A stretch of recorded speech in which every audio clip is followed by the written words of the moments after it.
story is my fault. I only have myself to blame for what happened. But before we do that, I gotta tell you about character creation, because we had a new player. Player 4 hadn't been coming to the sessions a lot, so we had to introduce a new guy. He'd been wanting to play D&D for a while, so we're gonna call him Player 5. This is gonna get confusing. I really need some nicknames for this, because y'all are probably even more confused than me. So if you want to just skip the character creation, don't really care about what the new guy's playing, then click the iCard over there, and then I'll just send you there. Or if that doesn't work, then go to the timestamps in the description, and if they're not there, then something's wrong. Yell at me down in the comments, please, to get you the things that you need, all right? Player 2 said he was going to bring in a character for Player 5 to play, but I didn't really want to do that. I wanted to give Player 5 a sense of ownership. I wanted him to be the one to make the decisions about his character. I wanted him to feel like it was his character, not just somebody else's character that he was borrowing.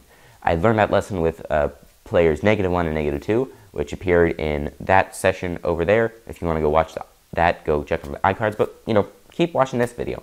But the big thing was I didn't tell player 2 that I was going to have him make his own character. Probably should have. It would have been so easy, just tell him on Discord. Anyways, when player 5 arrived, he arrived a little bit early so we could get started on the character. So I showed him this page from the PHB with a list of all the classes and a bit of a description about what they are. I also included the Blade Master class, which is a homebrew class that I found on D&D Wiki, and I kind of adopted. And then I have the Scion class over here, which is a class that I entirely made up. I mean, I had influence from other places, but basically this is my creation, and I'll talk about it in some later videos, so stay tuned. But anyways, he seemed kind of interested in the Sorcerer and the Druid, so then I went in and I started showing him all the subclasses, like, you know, here's Circle of the Moon. It's basically become a were creature. Circle of the Shepherd, summon animals and be more powerful. Then for Sorcerer, he was interested in, like, Storm Sorcery, being able to control the winds. And so I showed him those subclasses. Eventually he settled on Moon Druid. And then we went to race selection. I told him about, like, you know, Druids use wisdom, so it's good to have a race which gives you a plus, an increase to wisdom, so you can get that high, but you don't have to. We are at 4th level, so he does get an ability score improvement, so he is going to get to that +3 wisdom modifier right now. Yes, it'll be lower than everybody's +4, but it's still competitive. I just told him, choose something that's interesting. Although, and I did point out Tiefling, I said, this world was recently attacked by demons and devils. Like, 200 years they ruled the world. So, if you want to play a Tiefling, you have to cover it up. You have to hide the fact that you're a Tiefling, you're a devil child. Otherwise, people will kill you on sight. But, you know, if you want to play that kind of character, then let's do that. But he seemed more interested in half-orc. They had some cool abilities.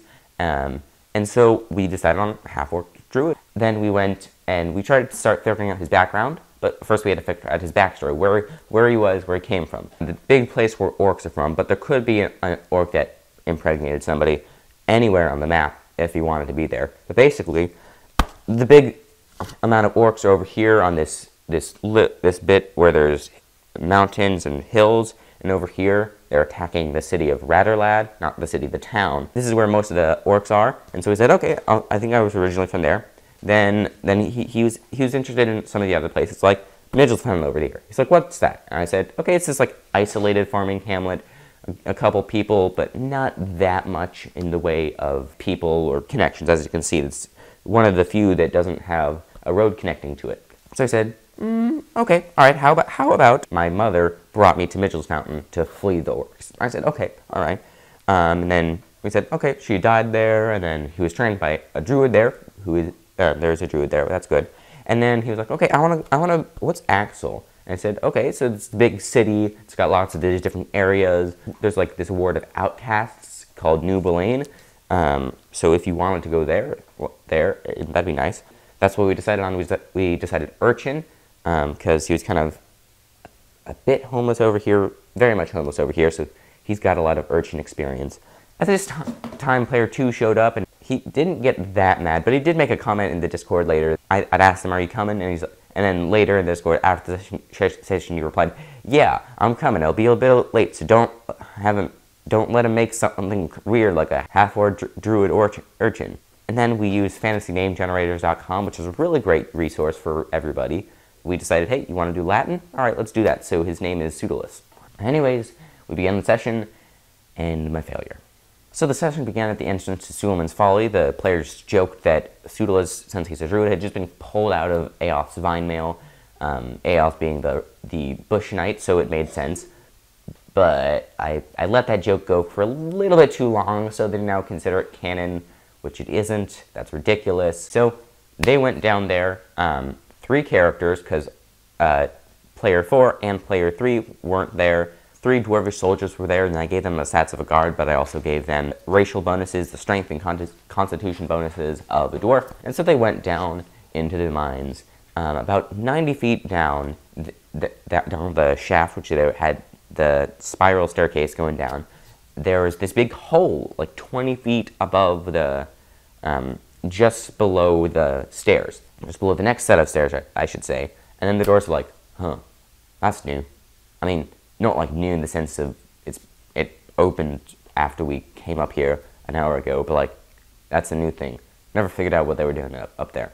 The players continued walking, and when they were below the cave entrance, they looked up, and there were 2 manticores staring down at them. One of them had a mane, the other one was a female, no mane, and combat started. One of the dwarves took a massive hit from the male. Aoth tried to defend him, but basically that guy was out of the combat trying to dodge in the corner and not die. The male was staying next to the stairs and clawing and doing damage, so Aoth and 2 dwarves went up there trying to get him. Pseudolus was also there using Flame Blade, which he really liked. And actually, no, one of the 3 dwarven guards was over here, and then one of them was with Albertus fending off the female. Albertus, who is now a wizard, I know it's kind of sudden, I'll talk about it later in the respecting a character video. But anyways, Albertus tried to use Shatter, but he couldn't get both of them, because that would mean there's a chance he could hit his friends. But, so he just aimed it at the Manticore, the female. That did a lot of damage, but then that got her mad. So instead of flying around throwing spikes, she went in and clawed him up, did a bunch of damage. Aoth used Thunder Smite and killed the Manticore male, causing him to fly back and then fall down into the shaft and disappear into the darkness. The female just roared in rage and flew back into her cave to hide. They don't fight to the death if they see, oh, my mate just died. There are too many people here. I can't kill them all. I'm going to leave. You know, on the one hand, she would go in a blind rage and attack things, but I think she's a bit smarter than the average animal. This is where things went wrong.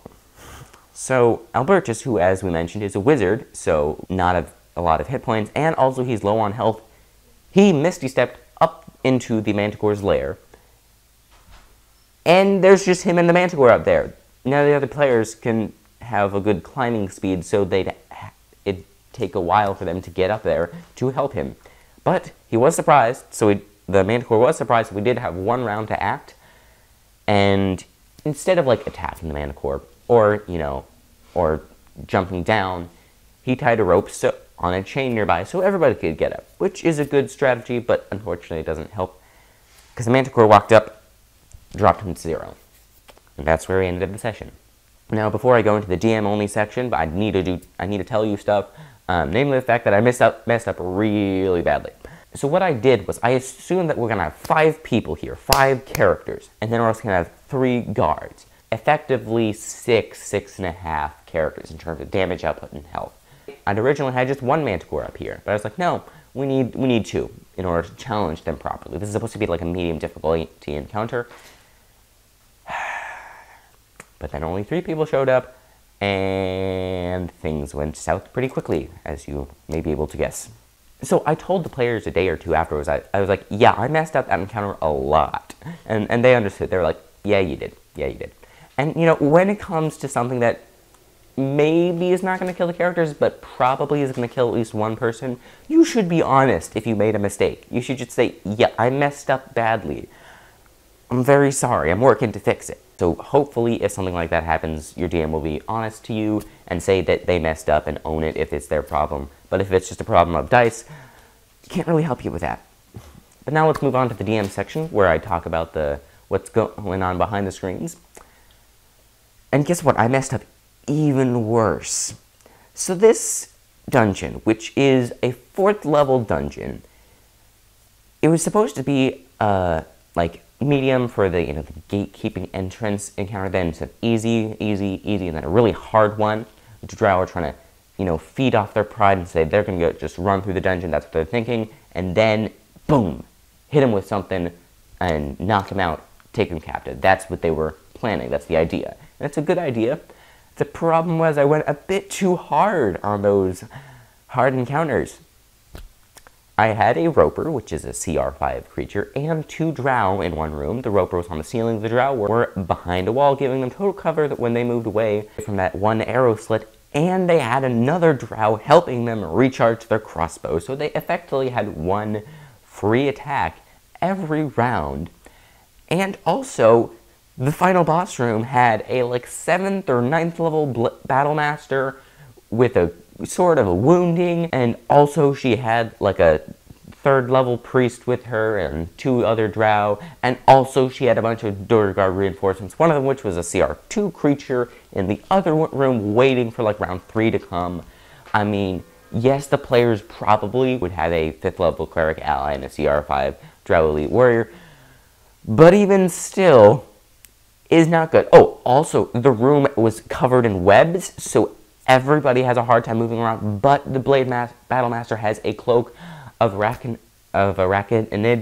or whatever it's called, so she gets to move around for free.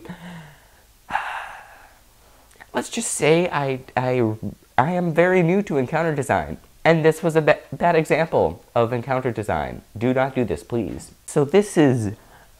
Whoa. If they went through, this would destroy them. Unless they're, like, really careful and crafty, they're gonna get annihilated. So, I had to pare this dungeon down a lot. And, I mean, in this sense, the Manticore fight was really good because it told me that, hey, your dungeon is broken. Fix it. They almost died in the first encounter. Stop doing that. So, I'm grateful that it happened. I'm also saddened that it happened because bad design is a bad design. And also, I think I should have known this situation was coming because it's happened to me before. Not exactly, but the situation where originally I planned for like 4 or 5 people and then 7 people showed up to the table. So I had to buff the encounter. And then 2 of the players didn't show up and do things. They were off trying to punch their way through a wall of dirt, and so that ended up making a TPK, which was not good. Not proud of that. So this situation of planning for a small group, buffing the encounter for a large group, then I only get a small group, and thus problems happen. That is, I guess, my signature DM failure, similar to the Colville screw, but not exactly, because that's more like a, come on guys, your stealth this is the natural consequence of the stealth mission, unless you're stealthy all the way through. The one thing I need to do now is reverse the effects of an unfair fight. I don't want to do it just, hey, y'all are back at full hit points. I wanted there to be I want to at least keep the verisimilitude of this is, in fact, a world that operates on its own laws. So, I can't just do that. I also can't just, like, drop a loot chest on him. Just say, here you go. Devs give you a bit of a present. But I can't do that. But what about a loot crate with a drow on top of it?